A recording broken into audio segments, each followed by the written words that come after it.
This is The Extra Point, an Arizona's Family Originals podcast, sponsored by your Phoenix Suns. Yeah, talking Phoenix Suns every night here on The Extra Point on Arizona's Family, but also a guest in studio. When you hear this music, what do you think?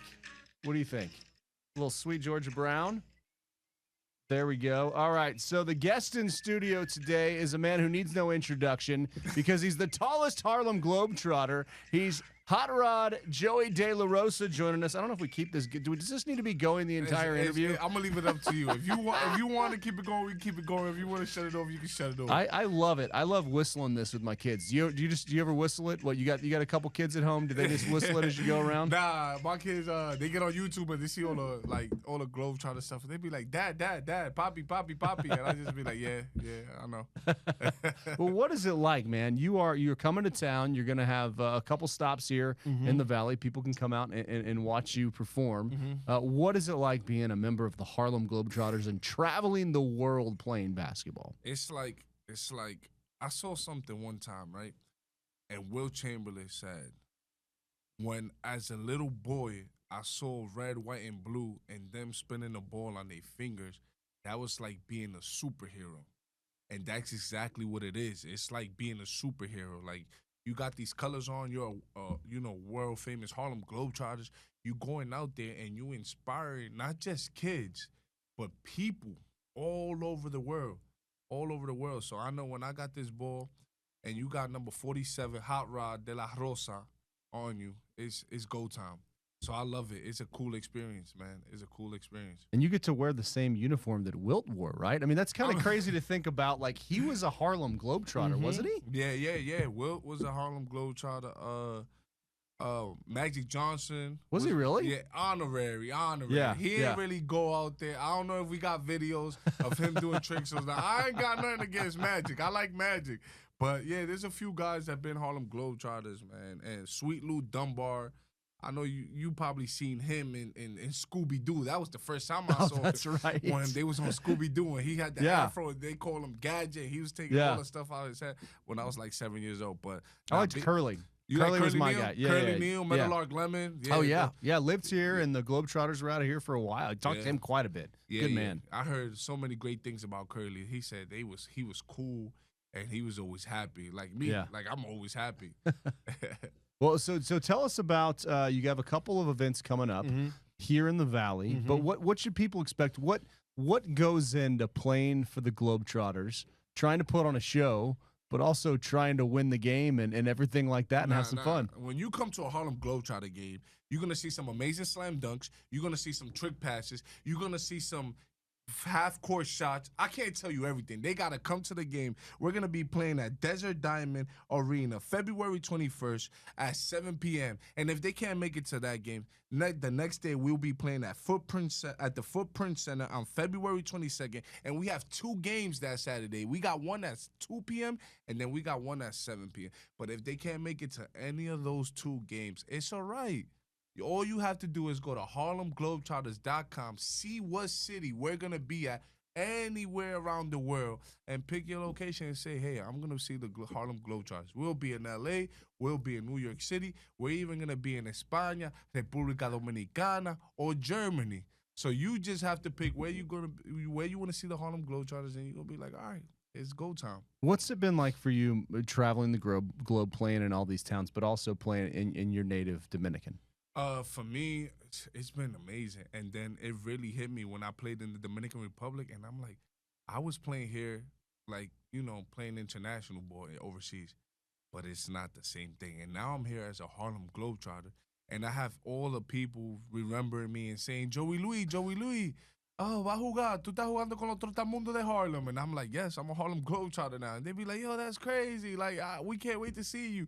You could do all those tricks. You could do this. And it's for me, that really melts my heart, especially when I see the young kids and they say, hey, can you spin a ball on my finger? And I was like, yeah, because I know how that feels. I know when I'm in your presence, I got your undivided attention. You're going to get that memory of a lifetime. Yeah, you just went into our afternoon meeting. We'll put the video over the top here and spun the ball on some folks' fingers. We had to. How do you do that? You got our anchor, Jared Dillingham. You got our editor, Vanessa, to spin the ball. How long does that take to master? That takes a lot. Growing up as a kid, you always playing with the ball, trying to spin it. And when I became a Harlem Globetrotter, it was like, okay, I can spin the ball. Nah, they told me you're not spinning the ball fast enough. I said, what? So that took a lot, and it still till today. It takes a lot of practice, learning all those tricks, all those moves. You got to be flexible. We have something called a magic circle, and the magic circle, you have to show off your height, weight, flexibility, and individuality. And that's when you learn and pick up tricks and see what fits you, what fits your personality, your character. What is it like going to training camp and trying to make the Globetrotters? What's the process like? When were you told, congratulations, you are now a Harlem Globetrotter? After tryouts, I went to tryouts. I got a call from my main man, Daniel Dunn, and he was like, hey, would you want to try out for the Harlem Globetrotter? And I said yes. Why wouldn't I? The reason I say yes is because I remember when the Harlem Globetrotters came to my school on 183rd Street in the Bronx in New York City when I was 9 years old. And they was doing all these fancy tricks that I go out there and do today. And I was like, wow. Later that day, I had to tell somebody. I went to my parents. I said, Mom, Dad, hoy yo voy a jugar baloncesto. Today I'm going to be a basketball player. My mom is like, Joey, you're so small. Why are you going to be a basketball Wait, player? you were so small? I was small. Wait, how tall are you now? 7'1". So the whole time, I'm like, Mama, I just saw these guys coming to PS9 Elementary doing all types of moves that day I got inspired. I got inspired to play the game of basketball. And from there on out, I went to Mount Red Academy, which is the #1 high school in the country for basketball, where I had the opportunity to get seen by every Division I program in the country, where I started my career at Florida International to play for head coach Isaiah Thomas from the '89 Pistons. And then I transferred to St. John's University to play for Steve Lavin, where we was the number 15 team in the country, where I had the opportunity to earn my degree in business and a minor in finance. And then from there, I had a few NBA workouts, but then got to play overseas in China, Thailand, Malaysia, República Dominicana, Nicaragua. And going back to the question, I got that phone call. Hey, would you want to try out for the Globetrotter? So a whole bunch of full circle moments. And then I went to training. I went to tryouts, did my thing. A month later, they signed me to a contract. And then I ended up at training camp. And then I saw everybody. I was like, this is dope. This is dope. It's fire. It's pretty cool. I loved it. So did you have like a late growth spurt? What was how big were you at 9 years old? And then getting to high school, I would imagine you were pretty tall to be able to play where you played in high school. I wouldn't say it was a late growth spurt. It was more like gradual. So like I remember one summer going to República Dominicana with my family. And then when I come back in September for school, nobody had seen me. And then my boys is like, yo, Joey, what happened? Like, you just grew, bro. Like, and then I was like, nah, I'm still the same size. He was like, my boy was like, nah, Joey, like, look, you taller than Miss Rodriguez. I was second grade teacher. And it was funny. I was like, wow, this is crazy. I am taller than Miss Rodriguez. So I don't know what had happened. But I didn't go through, like, the knee pains like my brothers did or the elbow pains. Like, when you growing, your muscles are getting stretched out and everything. I didn't have to go through none of that, thank God. But it was like, gradually, I didn't have a growth spurt.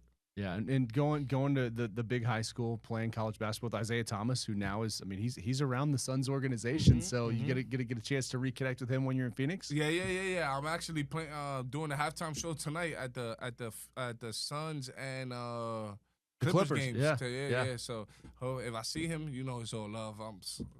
We gonna chop it up. We gonna talk definitely. But if I don't, it's always love. I saw him last year at the Barclays Center.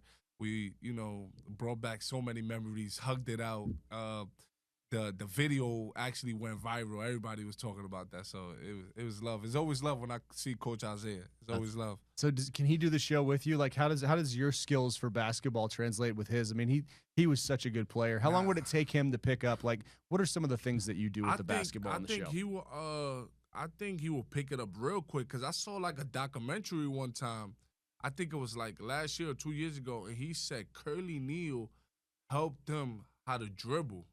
Really? Yes, that's what I saw. I gotta look because Curly could like sit down and dribble, right? Curly, what I see on YouTube and all these Harlem Globetrotters vintage videos that I see, Curly could do everything. Him and Metal and Geese and all these Globetrotters, they could do a little bit of everything. Yeah. So for me, I'm trying to top that. I'm trying to top what the legends got. There's a new generation of Globetrotters. I've been around Sweet Lou Dunbar. He's a legend. He's still alive. I see him at training camp, and I just be like, this is crazy. This is really. I was like, yo, coach, like, I remember seeing you on Scooby Doo.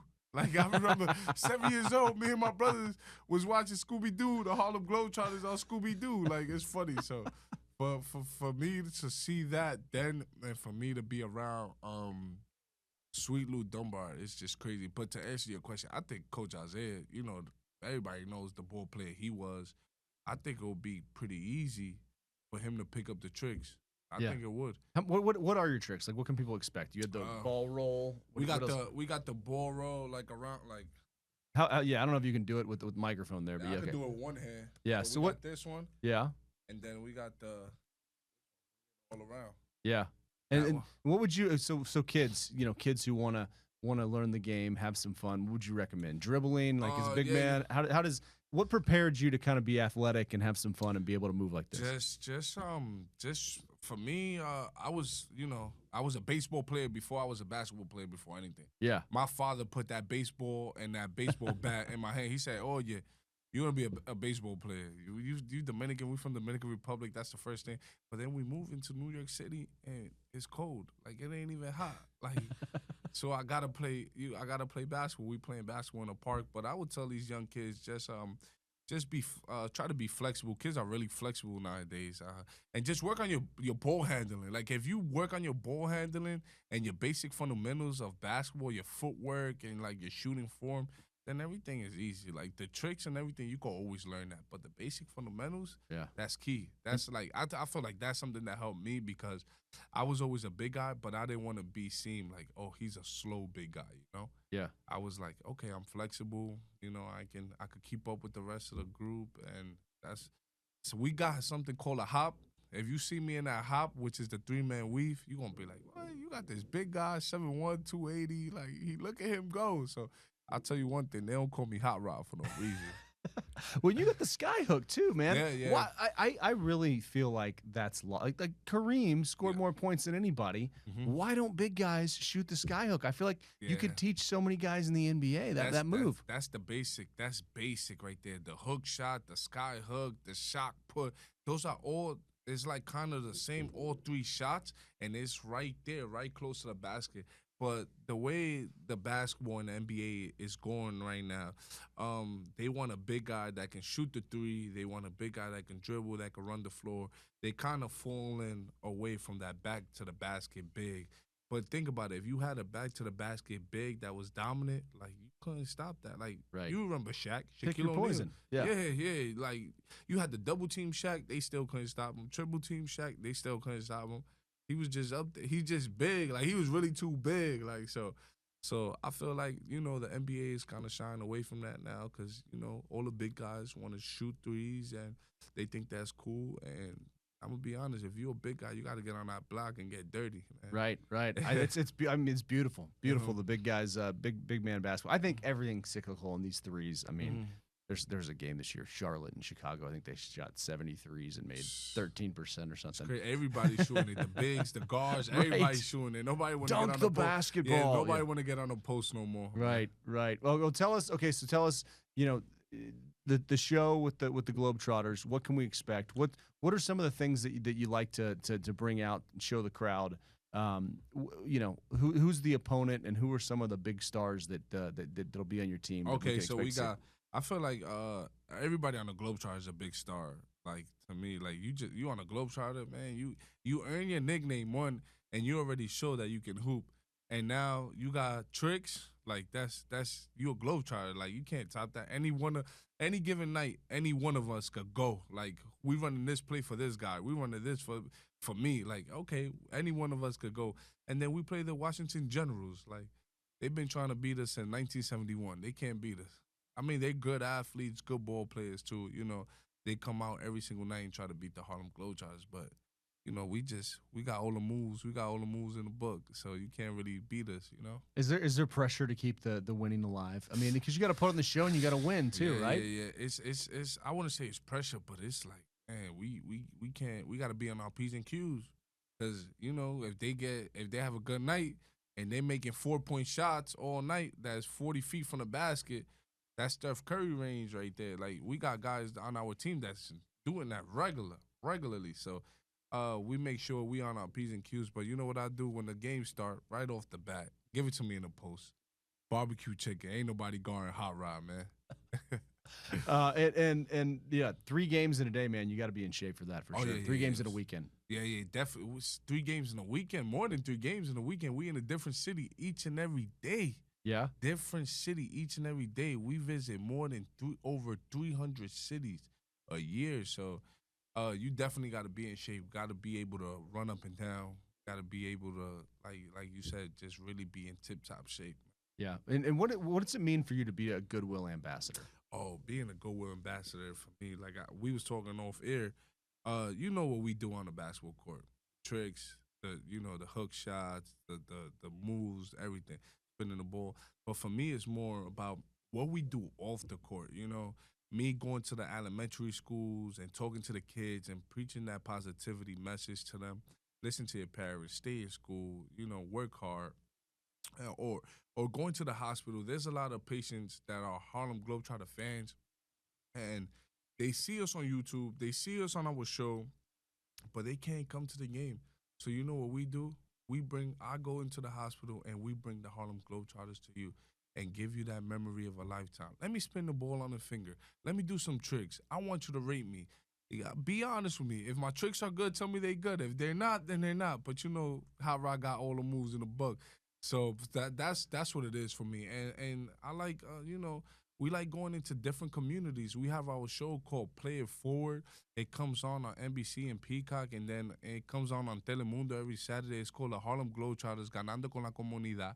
And you see what we do in the community. We say, hey, we are the Harlem Globetrotters. How can we help this community and be better for the future of the kids? And they tell us, hey, we need help putting some rims up. Can you help us? And I was like, yeah. Of course. It's probably not that hard for you to get the rim up. You just kind of reach up, I just, I'm up there. Well, we're looking forward to seeing you. We've had so much fun taking my boys when they were little. Now I've got a freshman in high school trying to play basketball. We'll try to get out there and see it. There's a magic pass you can buy, right? Tell us about that. Yeah, the magic pass is that's before the game even starts. Like, you get to take pictures with your favorite Globetrotters, get your autograph. Get some headbands. I like to give away my wristbands and my headbands, but I don't tell too many people that because then everybody will show up the magic pass. But I like to give away my stuff. So I recommend people to get magic passes for sure. Like, you get that one-on-one exclusivity with the whichever Harlem Globetrotters is there. You're gonna see me. You're gonna see my friend, my homegirl Torch. She's real cool. She's nice. You're going to see Prime Time. You're going to see Big Shot. You're going to see Hot Shot. You're going to see Crossover. You're going to see all of us. You're going to see Sunshine. You're just going to see a whole bunch of Harlem Globetrotters. And you can pick who's your favorite. And then if you can't make it to Magic Pass, it's all cool. We have something called the fifth quarter. And the fifth quarter is after the game, you could come down to the basketball court and get an autograph or a basketball or a picture taken by any of your Harlem Globetrotters. And if you want all of your Harlem Globetrotters to sign your stuff, that's the moment you do it right there. But you only got 30 minutes. Well, it's special, and you got to get a ball, too. That's part of the deal. Well, hey, thanks so much for coming in. Thanks for spending time with our friends in the news meeting. I think you brought some good cheer to them as well. We had to do that. We had to do that. Well, Thank you for having me. I really appreciate it. Yeah, it's great to meet you, and look forward to seeing you on the basketball court very soon here in the Valley of the Sun. Thank you. The Extra Point Podcast is a production of 3TV, CBS5, and azfamily.com in Phoenix, Arizona. Recording stopped.